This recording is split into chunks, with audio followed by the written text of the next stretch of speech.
What's up YouTube, Dell here from Zephyr War Games, and following the ban list for the 1st of December release, I thought I would do a tier list for side deck options. Now I've got 21 different options in front of me. All of these have some form of relatives for the upcoming list, as you'll see in front of you. And I thought it best to give you as much information as possible in regards to some of these cards.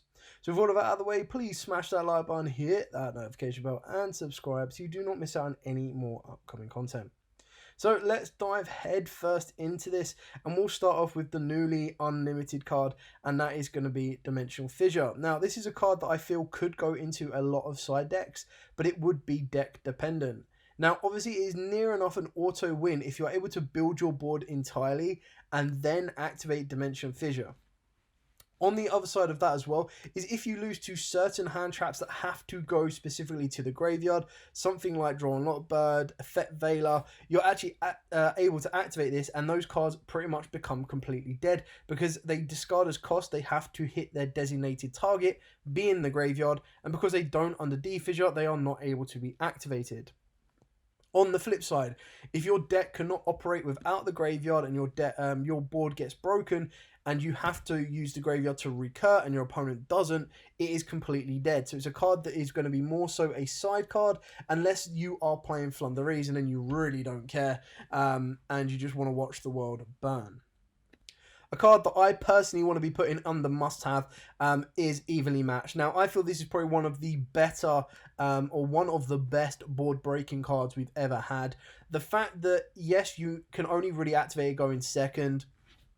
The fact that it still leaves your opponent with one particular card is very damaging. However, I feel that at the lower levels, local levels and everything like that, it is incredibly effective. I feel that once you start getting to the higher end of the top tables for big events, the players that are used to facing this are going to be more cautious around it, which means they won't invest as many resources to their board, but it does kind of deter your opponent as well, which is what gives them the best feel about it. Is a lot of players might go, all right, you know what, I'm not going to put everything on the board in case I get even lead, or they're going to go, you know what, I'm not going to go completely ham on my board because Evenly could rip it apart.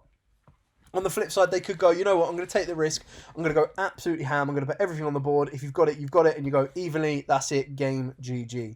So it's definitely a card that I highly advise putting in the must-haves. But if you don't have access to it yet, what are you doing? It recently got a reprint in, of course, Mama, so it's definitely worth making sure you've got a playset. Whether you want to use it for this format or an upcoming one, I still think it is one of the best cards we've had in a very long time in regards to board breaking. Then let's look at something like Darkroll No More, which is basically an all-round board negate or monster negate.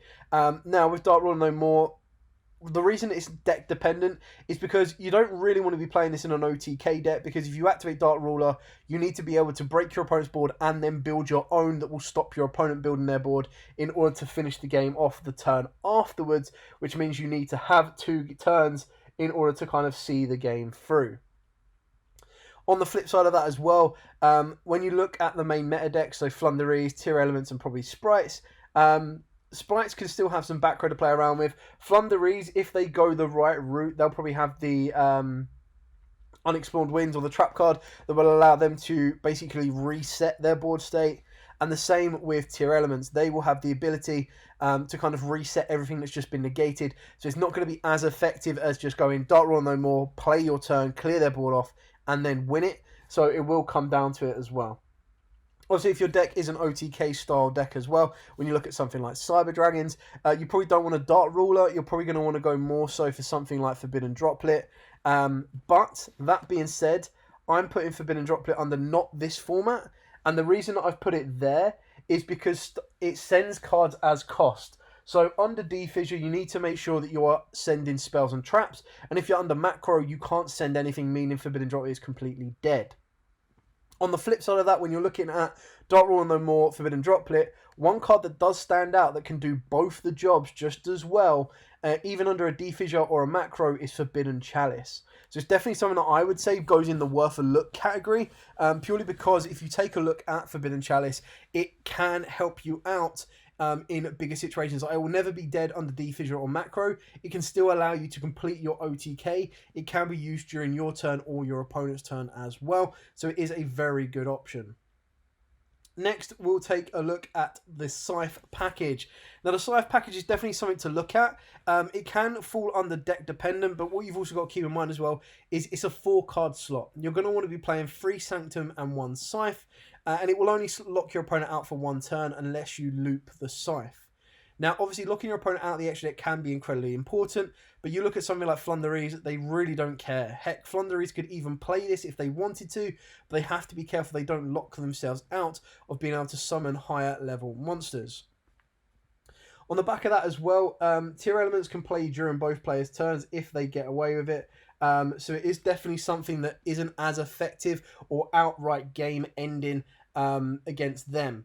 Now, against something like Sprites, it could be very, very dangerous because if you flip this on them early enough and they can't stop it resolving, they're not really going to be able to put strong monsters on the board, so it can lead you to game, but it can also lead you to game against some of the rogue matchups as well.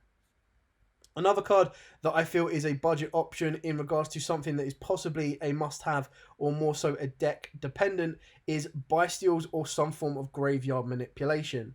Now, what I mean by that is DD Crow is probably a little bit better in the sense that it can deal with spells, traps, and monsters. But when you look at the Bystials that kind of signify more so or deal with more so lights and darks, it's incredibly powerful against Sprites. It can be unbelievably powerful against a tier element matchup, but something like the Flunderies matchup, it just dies dead. So it depends on whether you are main decking these cards, whether you're going to side these cards. And again, it is a 4-card engine because you're going to be looking at least 3 Magnamu and 1 Druid Swarm, not to mention if you wanted to butt the Druid Swarm up or go any further than that. Whereas DD Crow is specific 3 cards, you're good to rock and roll. It doesn't need to be in a specific chain order, the same with the Bystials. It can pretty much DD Crow, target anything and send it. Obviously, the other downside of DD Crow is that it has to be able to go to the graveyard. So if your opponent activates D-Fissure, no bueno, you're not going to be able to use it and resolve it. But it is a budget option. If you're like, right, well, all the side decks I'm seeing for the particular deck that I want to play, I'll play in the Bystials. What's the nearest alternative I can play? DD Crow is one of them options. Another one to take a look at is the Gamma Package. Quite like the Scythe Package, it is a 4-card engine. It requires 3 Gammas and 1 Driver. Now, the reason this is so good is if you activate it on the right card, it can pretty much end your opponent's turn. So if you were to go Gamma on the first Flunder card that they play or the first monster they play and destroy it, you're then able to kind of, they're going to end there. Now, obviously, the difference is they can still activate the Quick Play spell, the Advent, but the same with Ash, it pretty much still stops that search of that monster. So if they've activated like a Eaglin that they're trying to go for their higher levels and you stop that, as long as they haven't hard opened it, you're in a good position. Gamma can also be very good against some of the rogue matchups, and it can be incredibly powerful in specific decks. When you look at something like Dragon Link that have the ability to play it and make a synchro out of it and benefit even further, not to mention they can play 3 or 4 cards before your opponent even tries to attempt to interact. It's kind of one of them deterrents where your opponent's like, well, do I Ash now and get hugely punished, or do I just let it go and then try and stop them when they put a monster on the board? It's something to look at. It's not an absolute staple in all side decks, but it's again one of them ones that if you're playing a specific deck that benefits from it, it's definitely worth looking into. It's just a card you don't really want to be activating against tier elements because they'll either float back or they'll spin into something else. So it is something to consider. The next one that's going to go into the must-haves is some form of back row removal. Now, what I mean by that is you can look at stuff like Harpy's Feather Duster, MST, Twin Twisters, and of course Cosmic Cyclone. Now, with Twin Twisters, it does discard as cost, so you need to make sure that when you're discarding this card, if you are up against a Macro Cosmo or a D-Fissure, it is not the end of the world with what gets banished. Obviously, if you get a benefit from what gets banished, like a Thunder Dragon or a like a Thunder Dragon or any other card that will trigger when it's banished, then it's definitely worth doing. Cosmic Cyclone, if you were to be playing macros and D-Fissures already, you might as well play MST because that is basically a Cosmic Cyclone for 1,000 less. More so if you are playing macro because whatever gets destroyed gets banished instead. Cosmic is still, in my opinion, the overall round better card. The issue is because it only targets one card. I'm waiting for the days that maybe in 5 years' time we might get a twin Cosmic Cyclone or something, which is either pay 2,000 or pay 1,000, discard a card, or banish a card and banish 2, which would be really, really cool. some form of back row hate is going to be needed. With Defissure coming back to free, Macro coming back to free, not to mention the general spells and traps we have lying around anyway, it's definitely something that you're going to want to make sure you have in your side deck.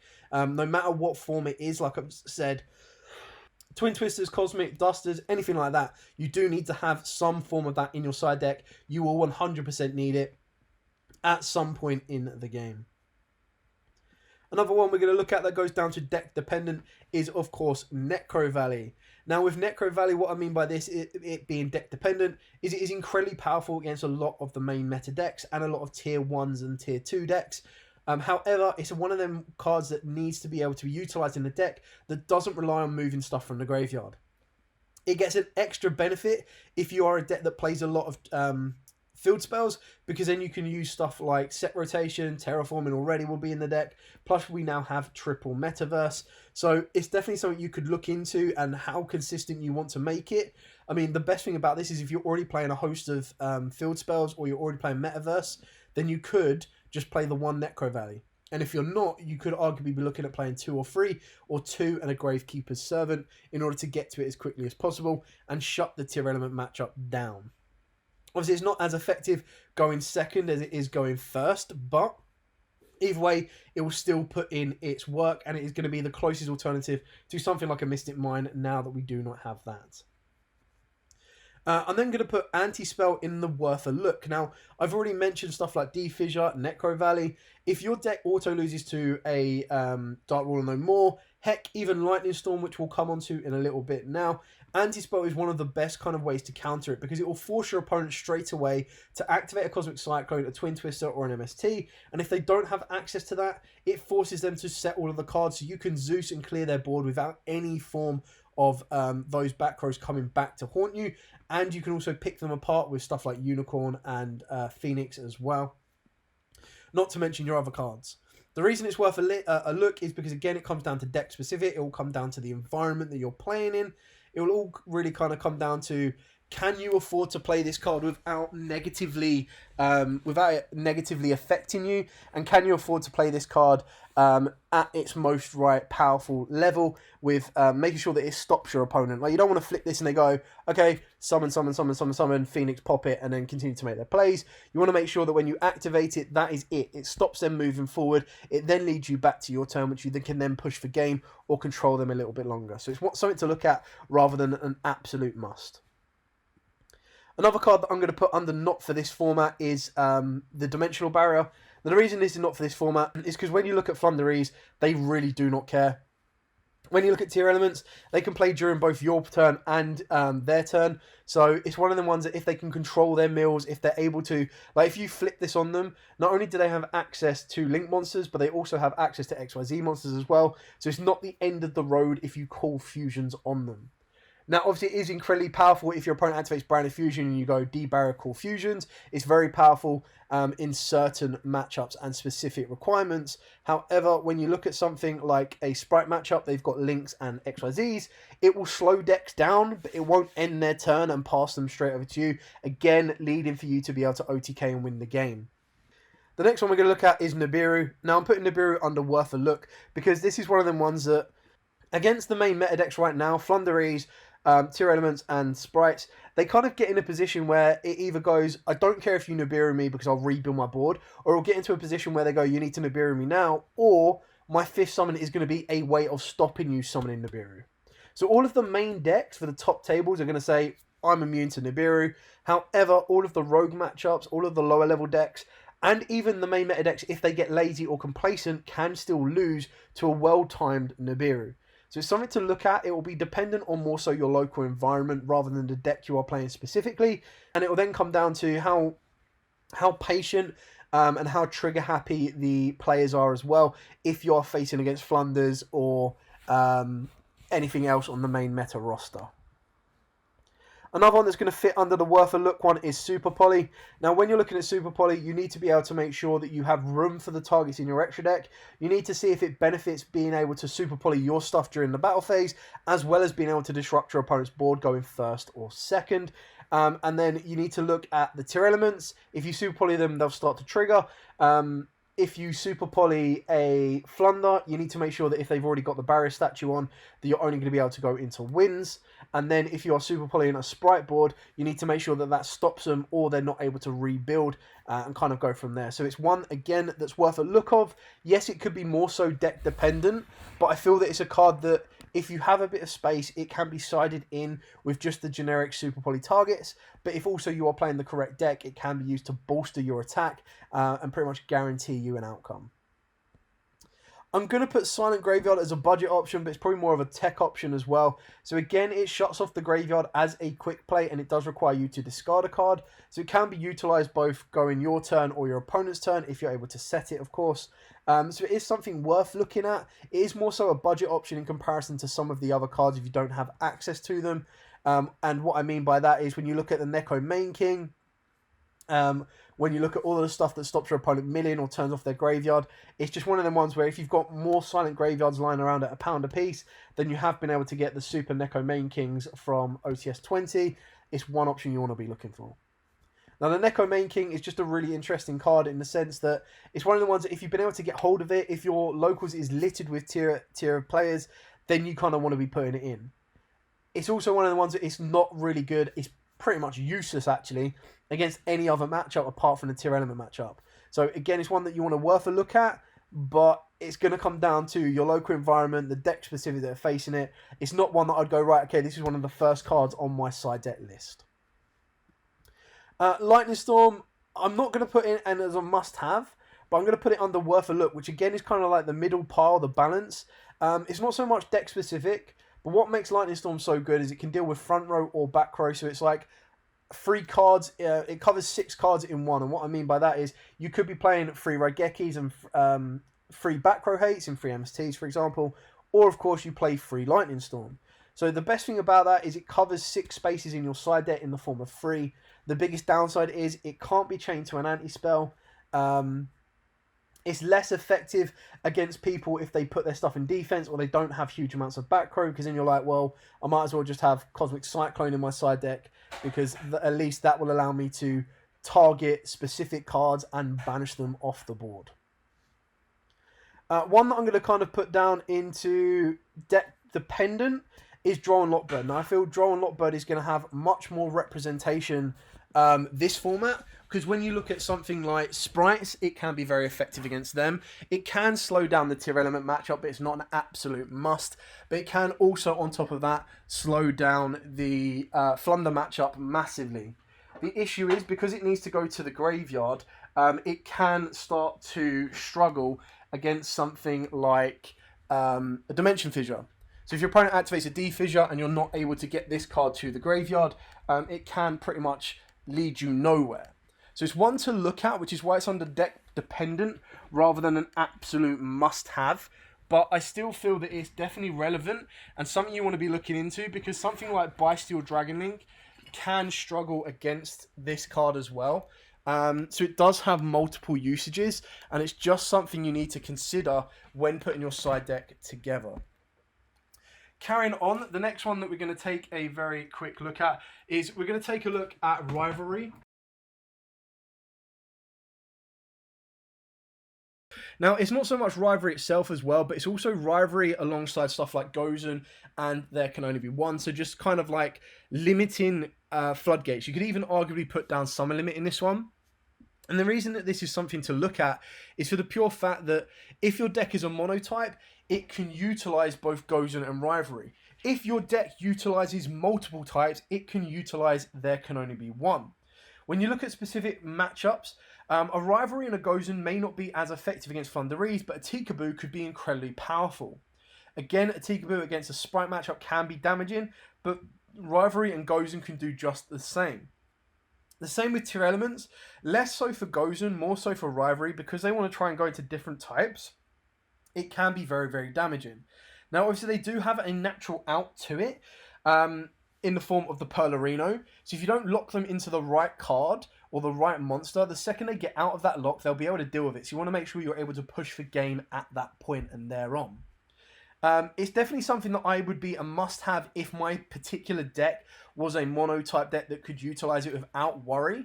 And it's definitely a card that puts in a lot of work, whether it be Rivalry, Tikaboo, or Gozen. They all serve a purpose, so you just need to tailor it to the deck that you are building. And if your deck is a monotype, to me, it's almost a no-brainer that I have something like that in my side deck.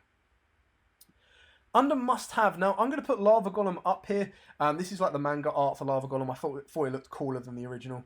But you've got Lava Golem, Ra Sphere Mode, and Kaijus. Now, what makes these cards incredibly powerful is the majority of decks are putting at least 2 monsters on the board, and if you're able to Lava Golem them, or Ra Sphere Mode them, or even Kaiju them, not only will you be able to deal with the towers that they might present on the board, but it also stops their graveyard effects going off.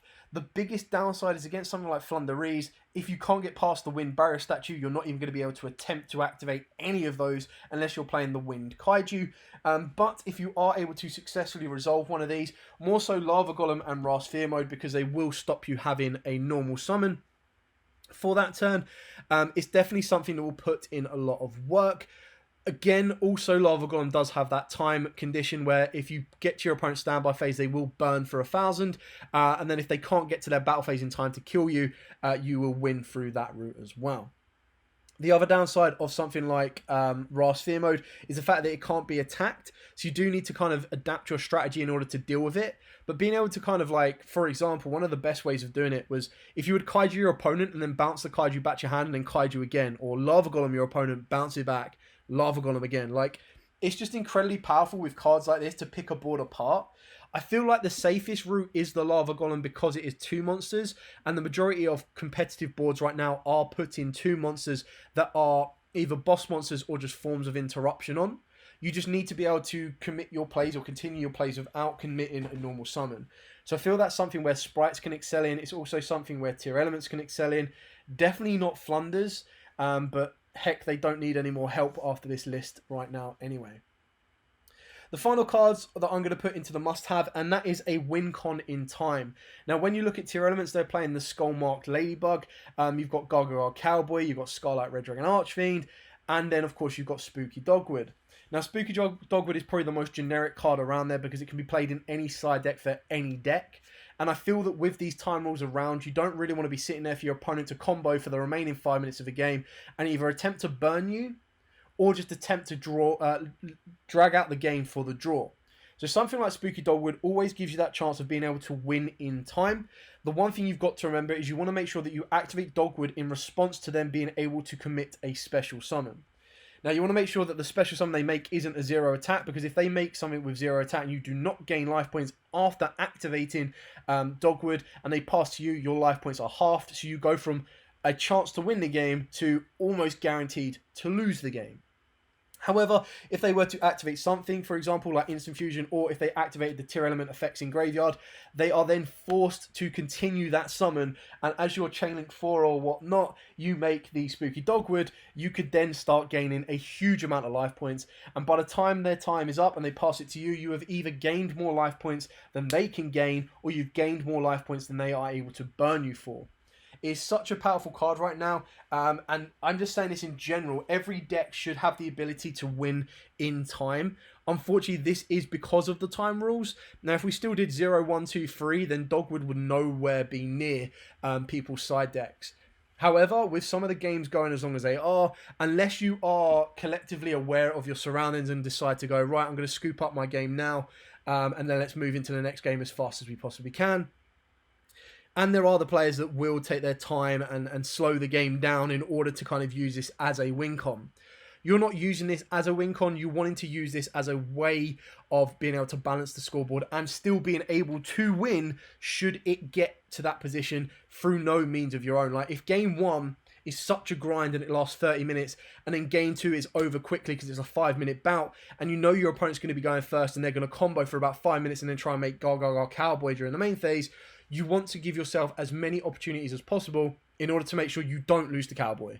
Like, no one wants to lose to Cowboy. No one wants to lose to last minute burns. That is where Dogwood comes in, and that's where it will still give you the element. The best thing about that is if your opponent was to throw a curveball on you and said, you know what, you go first, I'm going to go second and try and push for an OTK.